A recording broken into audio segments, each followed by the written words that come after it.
Dans ce chapitre 1, je vais vous guider afin de pouvoir trouver un appartement en location.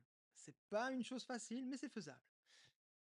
Je vais aborder les étapes essentielles de la préparation et des recherches initiales qui vont vous aider à trouver le lieu parfait, ou du moins celui qui correspond à vos attentes ainsi qu'à votre budget. Commençons. Premièrement, il faudra déterminer votre budget et vos priorités. Analysez votre situation financière et déterminez combien vous pouvez consacrer au loyer chaque mois. N'oubliez pas de prendre en compte les charges supplémentaires comme les services publics, comme l'assurance ou les assurances. Soyez réaliste dans votre budget pour éviter de vous retrouver dans une situation financière difficile. Trouver un équilibre entre le confort de vie que vous avez actuellement, vos moyens financiers est essentiel dans cette démarche. Il faudra aussi définir vos critères de recherche. Prenez le temps de réfléchir à vos besoins en matière de logement. Combien de chambres voulez-vous? Quelle est la surface idéale pour vous? Quel est l'endroit idéal? Quelles sont les commodités qui sont importantes pour vous, comme un parking, une buanderie, un balcon, un ascenseur, si vous avez une poussette ou que vous êtes une personne âgée? Faites une liste claire de ces critères et cela vous aidera à vous concentrer que sur les options qui correspondent vraiment à vos attentes. Prenez en compte la localisation et les commodités souhaitées. Réfléchissez à l'emplacement idéal pour votre futur appartement. Vous êtes proche des transports en commun, des écoles, des commerces ou des parcs, proche de l'autoroute, que sais-je. Gardez également à l'esprit que les commodités qui sont importantes pour vous, comme les supermarchés à proximité ou les installations sportives ou les espaces verts, ben, ils vont varier d'un appartement à l'autre. Donc vraiment, choisissez avec attention ce qui vous est important. Utilisez les ressources en ligne pour la recherche initiale, donc les sites spécialisés, les applications mobiles, etc. Utilisez les filtres de recherche pour affiner vos résultats. Ces sites spécialisés en location, immobilier.ch, HomeGate et j'en passe, ont toujours des applications mobiles, ou souvent. Et du coup, ce sont des excellentes ressources pour commencer vos recherches et surtout pour les continuer. Ils vous permettent de rentrer un certain nombre de critères de localisation, de chambres, etc., qui vont vraiment être très utiles afin d'explorer ce qui est disponible et d'être au taquet. Profitez vraiment de ces fonctionnalités. Donc, ces sites, ces applications, utilisez les filtres. Vraiment, j'insiste, je ne sais pas combien de gens cherchent des choses aléatoires qui ne leur correspondent pas. C'est une perte de temps. Concentrez-vous seulement sur ce qui vraiment est fait pour vous. Cela vous fera gagner un temps précieux et ça va éliminer les options qui ne sont pas pertinentes pour vous.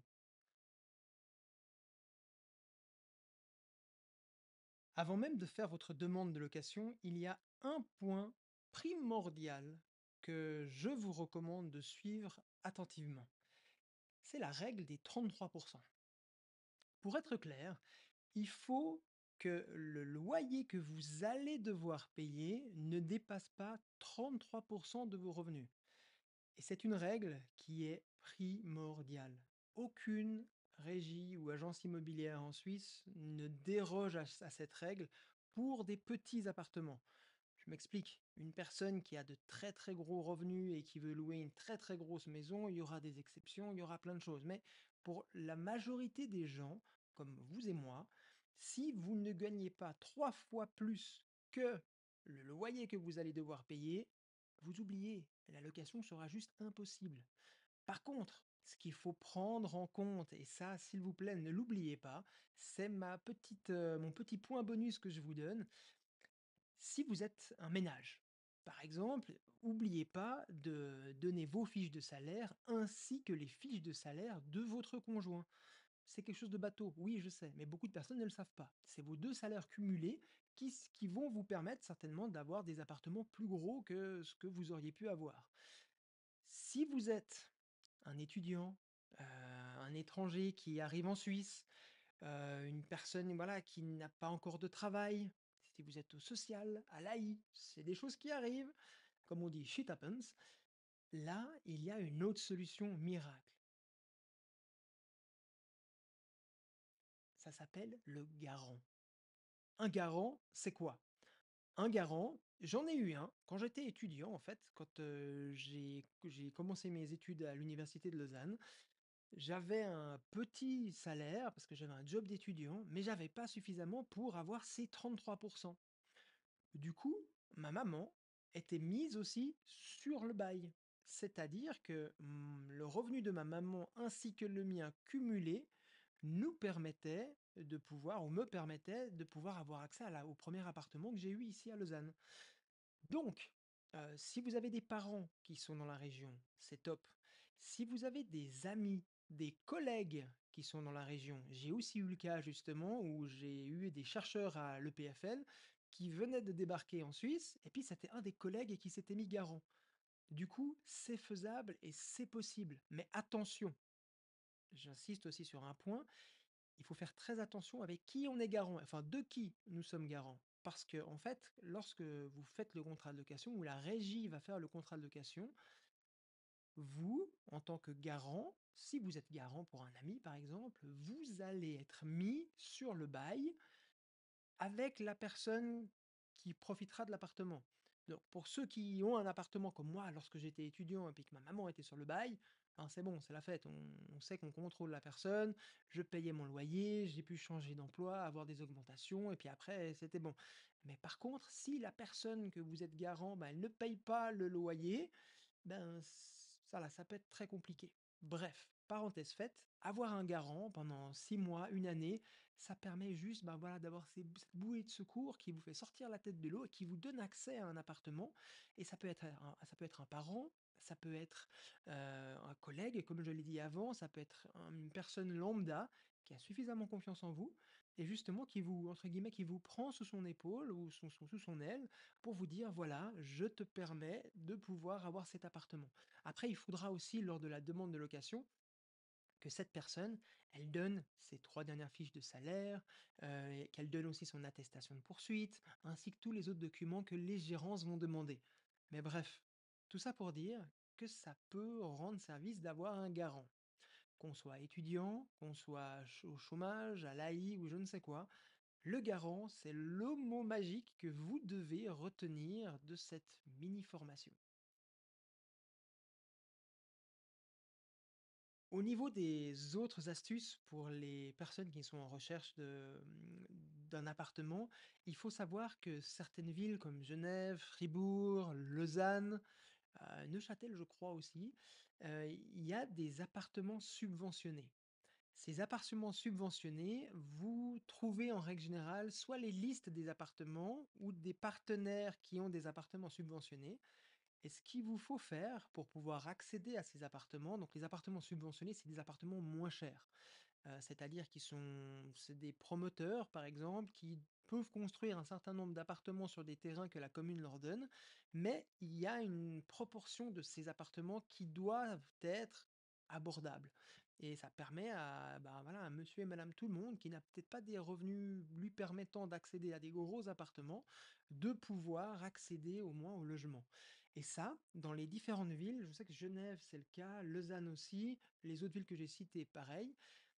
Pour ça, il vous faut aller à la commune, il faut vous inscrire et en fait, vous avez une carte. Je crois que moi j'en avais vu, je sais plus, c'est une carte, je sais plus de quelle couleur maintenant, mais ces cartes permettent justement de vous inscrire pour certains appartements.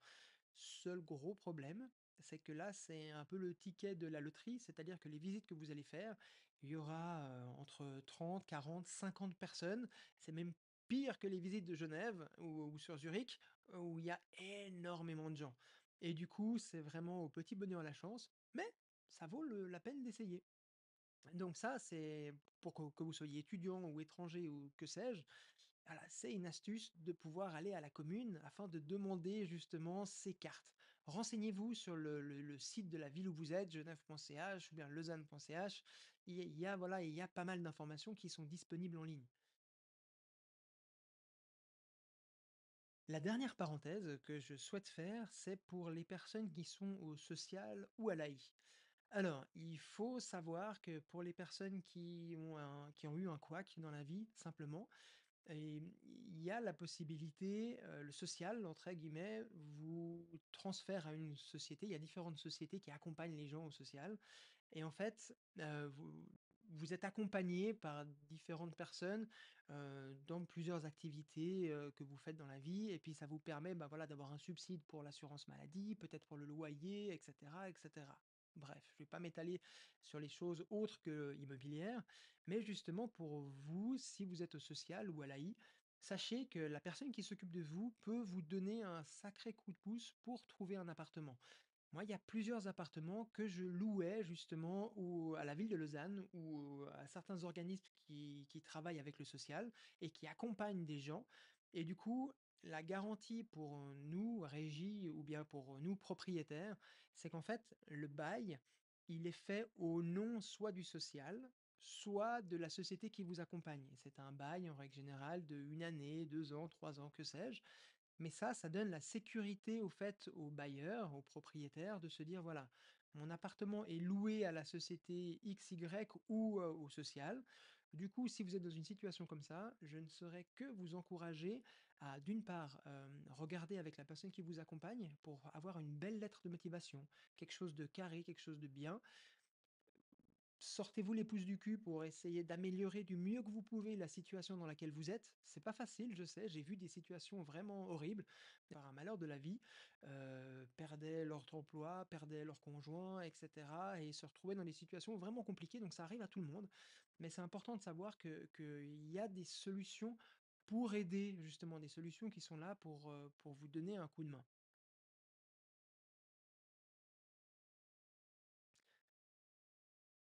Le tout dernier point, avant la conclusion, que j'aimerais vous transmettre et vous donner, c'est quelque chose que j'ai souvent vu et qui m'a vraiment, vraiment fait de la peine, en fait. Lorsqu'on recherche un appartement, oui, c'est pas facile. Par contre, il y a toujours des moyens de trouver quelque chose, mais c'est pas facile, je sais. Mais par contre, sortez-vous les pouces du cul, soyez actifs, soyez au taquet. Quand vous faites une recherche, quand vous voyez un appartement qui vous plaît, qui vient d'arriver sur les réseaux, par exemple, contactez l'agence, fixez rendez-vous rapidement, ayez votre dossier déjà prêt. On parlera du dossier dans le chapitre après, mais soyez au taquet. J'ai vu combien de personnes qui faisaient des visites avec moi et qui je déborde un peu sur le chapitre, je mélange un peu tout ça, mais qui faisaient des visites avec moi et qui une semaine après m'envoyaient leur dossier. Je dis: «Mais loulou, tu chou, mais l'appartement, il est plus disponible». Donc voilà, soyez vraiment au taquet dans vos recherches et c'est que comme ça que vous arriverez à avoir des résultats. Bref, ça, c'est la base de la recherche. C'est simple, c'est concis, mais voilà. En conclusion, vous avez maintenant les points clés pour bien vous préparer et commencer votre recherche d'appartement de manière efficace. Déterminez vos besoins, établissez un budget réaliste, utilisez les ressources en ligne pour vos recherches initiales et prenez en compte la localisation, les commodités souhaitées. Dans le prochain chapitre, je vais vous guider à travers les visites d'appartements. Restez avec moi pour obtenir tous les conseils dont vous avez besoin pour trouver un logement idéal. Et si vous pensez que j'ai oublié un chapitre, oublié quelque chose, faites-le moi savoir. À très vite!